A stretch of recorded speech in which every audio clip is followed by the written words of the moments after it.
Hey guys, it's Woody the Unexceptional Gamer, and as I record this, it's late at night on June 10th. Both Microsoft and Sony have done their press conferences over at E3 showing off their new consoles, and I thought I'd share my opinions on the two. Here we go.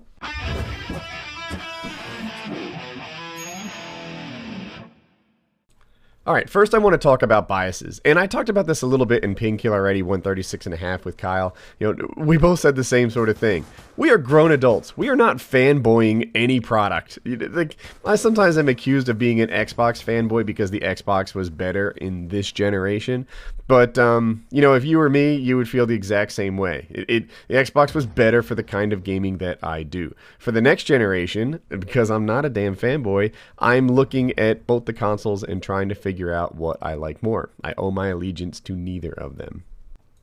One thing that not a lot of people are talking about coming out of the conference is the monthly fee for PSN. Now, if you're going to play online for multiplayer, it's $5 a month, which incidentally, I think is the same price for the Xbox service. I'm a little confused. I pay $100 a year for 4 gamer tags as a family package, but I think $60 a year is both the price for the Xbox and the next PS4 online service.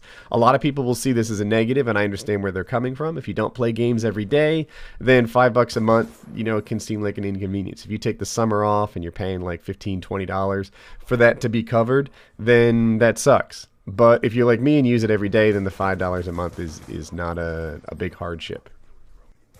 Instead, I look at it and expect better service. One of the reasons that there were so many software updates on the Xbox side was that you paid for it. One of the reasons they were able to, I'll say, bribe Activision and get the thing a month early, to get Call of Duty map packs and stuff a month early, is that it's a paid service, and that gave them money to do those sorts of things. Well, now, if all these PSN users are going to start paying $5 a month, then we can expect newer, cooler stuff. Maybe Sony won't get outbid next time around, and they'll get the COD exclusives first. Who knows? I don't know when the contract expires, but being a paid service, if you use that service as much as I do, isn't a negative. It's, it opens some potential for good stuff. With regards to computing performance, I did what I think is the best non-biased video out there on the two, and I'll put an annotation on the screen. It was a Tech Tuesday thing. You may have seen it because it got a lot of views, but the graphical performance on the Xbox One is still rumored, and the rumors are all over the place, right? Some people are saying that it's going to have half the graphical performance of the PS4, which would be a deal breaker. Microsoft, if you're half with the PS4s, then you suck, you're not doing it, you're fired. I've seen rumors saying it's almost equal, and if that's the case, then it won't really matter, and they'll have to compete on some other grounds. But I'm really looking forward to the performance, and the fact that Microsoft's not talking about it makes me feel like they're hiding it, and that's not good. In terms of games and exclusives and stuff like that, I'm just waiting. The big knock on the Xbox One was that they didn't have any games, and then they went today and they showed a whole bunch of games and focused on gaming and tried to win back their hardcore Xbox One audience. I think they might be making a mistake, and I didn't know it was a mistake until I saw the reaction to their first press conference in going for the entire living room, right? They would like to be your home theater PC. They would like to be the place where you go first for doing any kind of entertainment, whether it be consoles or movies or TV or whatever.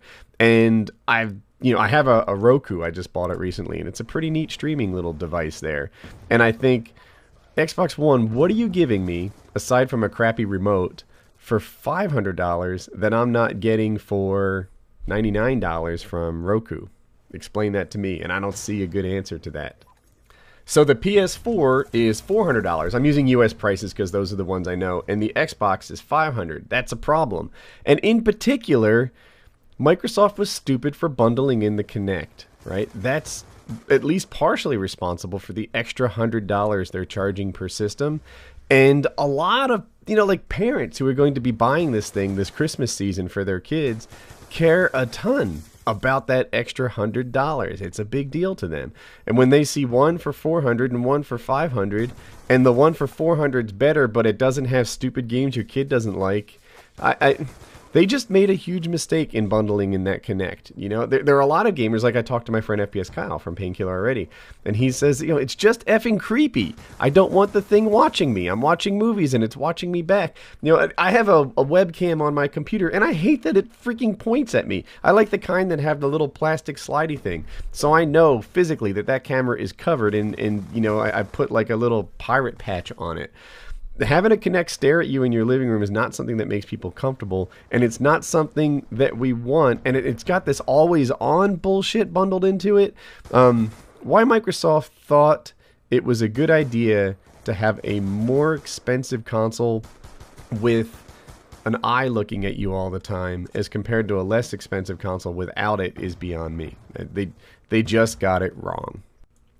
With exclusive games, that'll be interesting to see. You know, historically, in the last generation of consoles, I felt like, you know, who had the exclusive game advantage seemed to move around all the time. Like, there was a time when Left 4 Dead was dropping, and then, of course, COD comes first, and I felt like the Xbox had all the cool stuff. And then, you know, some other part of the year, Heavy Rain is dropping, and Uncharted is dropping, and it felt, or God of War drops, and it feels like all the cool stuff is on the PlayStation. I look forward to seeing what happens in the next gen. I guess it'll just be more of the same, but, you know...